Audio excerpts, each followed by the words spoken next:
Hello, beautiful listeners, and welcome to Skin Goals. I'm your host, Lisa Avalos, and this is my co-host, Kelly. Hey all. Hey Lisa. Welcome in. And today we're going to have a lot of fun traveling deep down into skincare. And we have to do it with our principal scientist, Brian Bodnar, who is with us to go into all things hydration today. Thank you. I'm very, very excited to be here, especially for the first episode of this new podcast. Something really, really awesome, I think, to talk about skin goals and the science behind it. Yes. So, Brian, while we get started, can you tell us about your expertise in skincare? Sure. Well, my name is Brian. I'm a scientist, and as you heard, I am their principal scientist.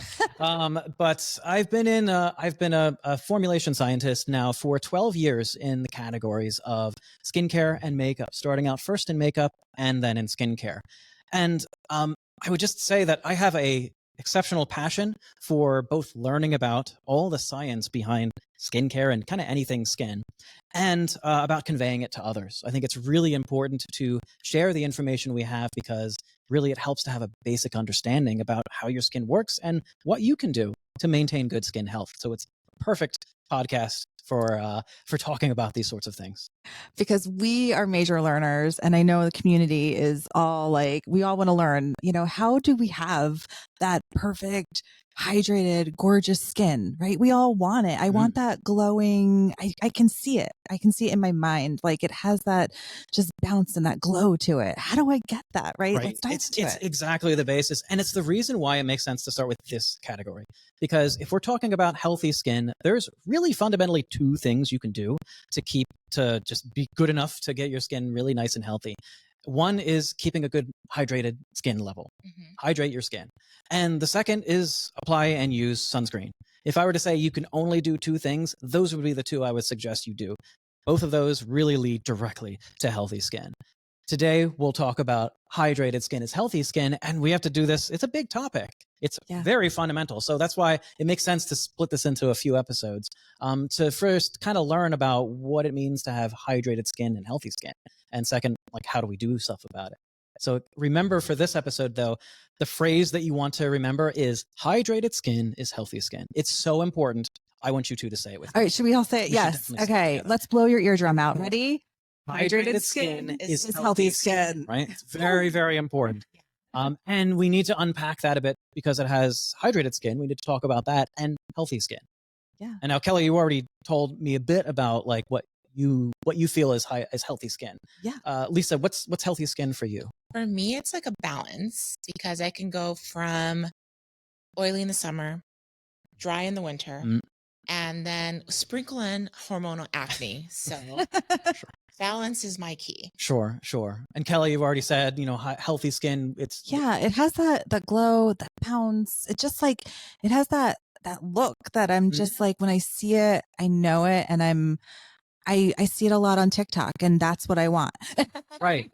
And both of you kind of comment on what is actually fundamental to healthy skin. It's one of the two fundamental things. It's that it's look and feel. It's all about look and feel of your skin. Healthy skin looks and feels healthy. And we kind of all have an understanding of what that means. Lisa, yours is a little different than yours, Kelly, right? Because each person has their individual challenges and your own biology that and your own circumstances that create what is healthy and what is not for you. Although the scientist here has to point out the other point, which is perhaps the reason why your skin is there. It's not to look and feel healthy. It's part of what it does. It's because without skin, we'd be in trouble, obviously, right? Yes. The skin is the largest organ of the body, so there is a biological reason why it's there. It's there for protection. It protects you from things outside your body getting in that shouldn't be and that could do damage, UV rays, pollution, all sorts of other toxic things, and things that just don't work well with your body. It's there for protection. So the protection part is primarily its job. So when we talk about healthy skin, it's both of those. It's protection. That's its biological purpose. But then we also know healthy skin is something that looks and feels, well, healthy.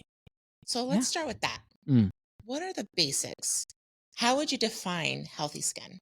Sure. Well, I mean, you've kind of already defined it. It's going to be individual and it's going to relate to individuals. And we know what dry skin kind of looks like, and we know damaged skin sort of looks like as well. And healthy skin is just that. It feels and looks good, and it protects well. So we want hydrated skin, but like, why does hydrated skin, does it lead to healthy skin if you're Yeah. hydrated, or? And like, how are they related, Yeah. right? Well, I mean, hydrated skin just means it's referring to the level of moisture or water in your skin. So the question really is, how does the level of water in your skin relate to that? We need to talk a bit about the nature of skin and how it works, but fundamentally, how hydrated skin leads to healthy skin. And so when your skin is hydrated, it does these two things we were just talking about for healthy skin. It protects better, something hard to measure, but at least it definitely works, and it looks and feels best. So when you're in that state of hydrated and suitable hydration, you have healthy skin. That's why it's linked. So moving on to dry skin, what are the various factors that give people dry skin? Well, you know of a few, I'm sure, right? We're in the wintertime, so weather certainly is a thing that can cause dry skin. Dry winter months are typically the case. Dryness for humidity level, as well as cold, extreme cold temperatures, tends to not sit too well with your skin and cause it to be a little drier.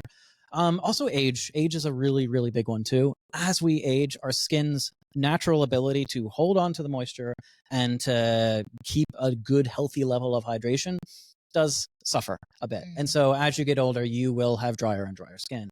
And then other extrinsic factors such as like toxic substances, pollution, diseases can happen. Other sorts of skin conditions can result in dry skin too. The nature of dry skin, there's a way in which we can tell skin is dry. It's based on the level of moisture. And so when you can measure that. Now, the hydration level, hydrated skin is going to be measured by the percent of water in your skin. And just like body temperature, we could say 98.6 is the average body temperature, but it's not everyone's body temperature.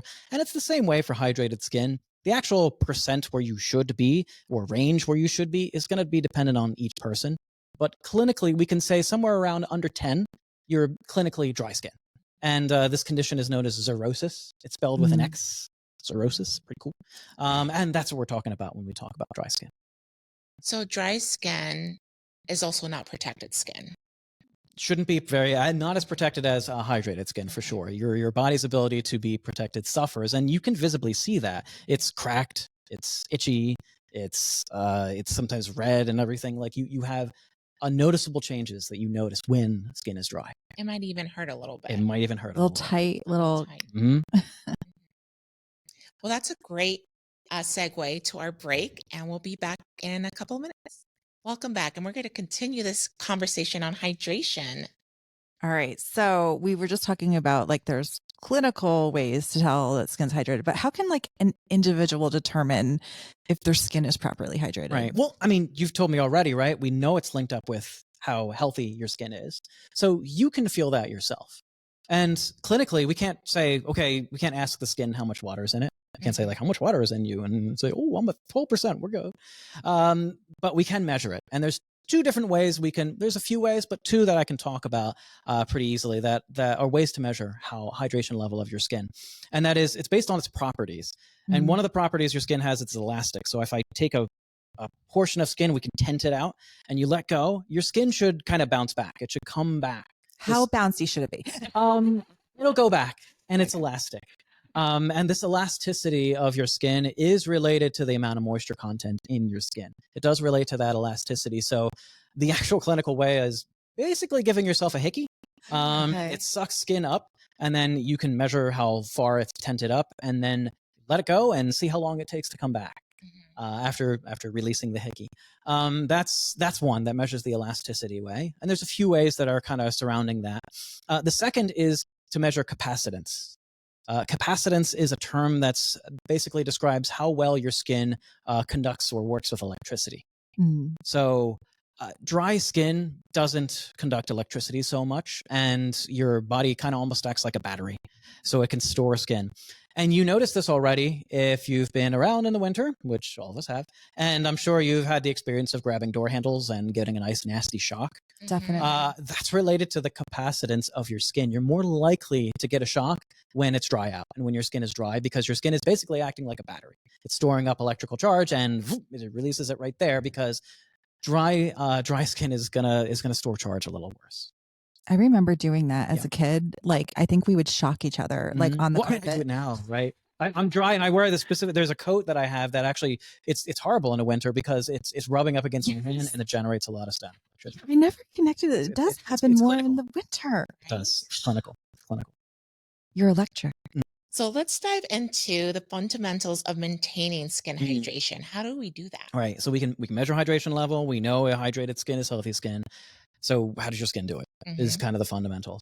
And you can look online, you can find all sorts of information that's confusing, complex, a lot of words, a lot of humectants and occlusives and all these other terms, ingredients, and therefore really you need to kind of pull it back to some fundamental things we all understand. To be hydrated, it means you have a certain level of moisture level in the skin, right? Very clear. And if you're not hydrated, it means you're dry skin, you have less than that. So how does your body make sure you increase the level of water level in your skin? Well, it's really simple. You can either add water, or the other way is prevent it from going away.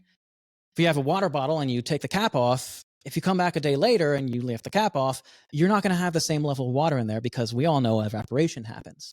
Well, your skin everywhere. It's a big surface for water to evaporate. So part of your job, the job of your skin is to prevent that evaporation from happening so quickly. That's true. And keep moisture in, pull moisture in. It's water in and water out. And everything related to the hydration level of your skin is going to go back to one of those 2 points. Is that where like skin barrier comes in? Because I keep on hearing skin barrier, right? Okay. It is, and that's going to be relating to that second point about that water loss. It's controlling water loss, and it's a great place to start because how your skin does this is all related to how it constructs itself. The biology constructs itself to kind of match what that is. So when we're talking about hydration of skin, we're talking about the uppermost layer of your skin, one of the most outer, and that's called the stratum corneum. And the rest of your skin is kind of geared toward making stratum corneum. It takes those cells that are kind of, if you looked at it under a microscope, cells are kind of like a squarish, roundish shape. And as you get farther outside, the cells squish. And it actually squishes the cells. And it squishes them into something that's more shaped like a roof tile. And this is the nature of the stratum corneum. It's basically made up of these squished skin cells that are roof tiles. They're kind of impervious to water coming in and out. And so they form the fundamental sort of protective barrier of your skin. The other piece to that is the stuff that's in between the roof tiles. And that's this lipid layer. And so if you hear about lipids being critical for skin barrier and this other skin barrier, it's really predominantly all the substances that make up that stuff in between the roof tiles. The cracks in between. The cracks in between. And this is that extracellular matrix. It's kind of the glue, or it's just the stuff that's in between. It doesn't block all of it. So it's not like putting the cap completely on the water bottle. It's controlling it. And just like you mentioned on balance, your body has this natural sort of homeostasis that it maintains, this balance between how much water is allowed to leave and how much other stuff is allowed to leave and how much stuff comes back in. And that's controlled a lot by this skin barrier.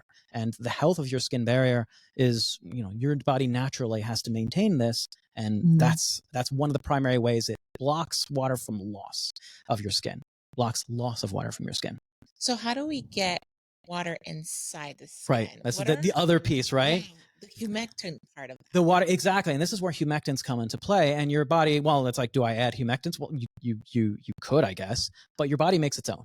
Your body makes its own humectants. And this is a term that we should probably talk about, humectants. Yeah. Again, it sounds fancy, but really it's just really a fancy name for substances that hold on to moisture. Their kind of purpose, what they do is hold on to a lot of moisture. And your body makes its own special mix of humectants, and we call that the natural moisturizing factor, NMF. You might see that abbreviation every now and again. And it's made up of a lot of sort of pieces of some of the stuff that used to be in between cells or used to be a part of cells. There's a real controlled way in which your body has biological processes to make your natural moisturizing factor. And this is the humectant in your skin. And the fun thing about humectants is that they pull water in. So that's the water in portion of your skin. And they pull it in wherever they want. So yes, they'll pull it in from outside to hydrate, but they also pull it in primarily from the dermis too. So deeper in the skin, they pull it in to keep that upper layer of the skin moisturized. If your body had no skin barrier, let's just say the skin barrier was gone, you would have the water evaporating And then the natural moisturizing factor is still hanging around, and it's going to pull more water from deeper inside the skin to the surface, which then evaporates even further. So if you didn't have a skin barrier, you would very quickly dehydrate your skin. So both of them need to work in concert. Again, it's a balance between water in and water out. It's always that way for natural hydrated skin. So like it's like water bottle, the cap on, and water inside. And water inside as well. And then if it spills, right, the cap's not on. Let's take this as far as we should take it even further. Let's go. It's your body has to control the skin barrier by kind of controlling the tightness of that cap on the bottle. And then let's imagine we have this kind of like hypodermic needle of water that we can add inside. Yeah.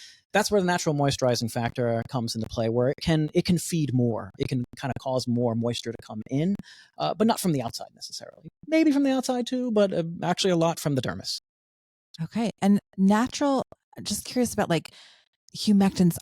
You're saying that we have humectants in our body, confirmed? Sure. Yes. Absolutely. Are there the natural moisturizing factor that is a humectant? That is a humectant. That's your body's own humectants that it makes. Okay. It makes its own lipids. It makes its own everything. So it knows what to do to keep yourself hydrated. And that's why we say some of these factors that cause dry skin, that's where the machinery of your body, like age, it doesn't work as well. And so it might cause to lose a little more moisture more than it's at. Maybe the cap is not as loose. It has holes. I don't know. Everybody's a little different. And so my cap might have wrinkles. Could. And that it could affect the way in which water is lost or controlled. And that's really fundamental to this whole thing. So it's water in and water out. That's all it is in terms of hydration. And let's remember that hydrated skin is healthy skin. This forms the sort of the basis for everything we talk about in skincare. And honestly, from here on out, it's keeping that mantra really clear. And anything you do to the hydration level of your skin is really going to involve your body's ability to protect from either water loss or water gain, or your ability to add stuff that supplements it. That maybe helps keep moisture in, or helps provide moisture for your natural moisturizing factor to kind of pull into the skin. Well, that's a great topic of conversation that we can get into the next episode. But thank you so much, Brian, for being here. And please join us on our next episode on hydration with our co-hosts Kelly and me, Lisa, on Skin Goals.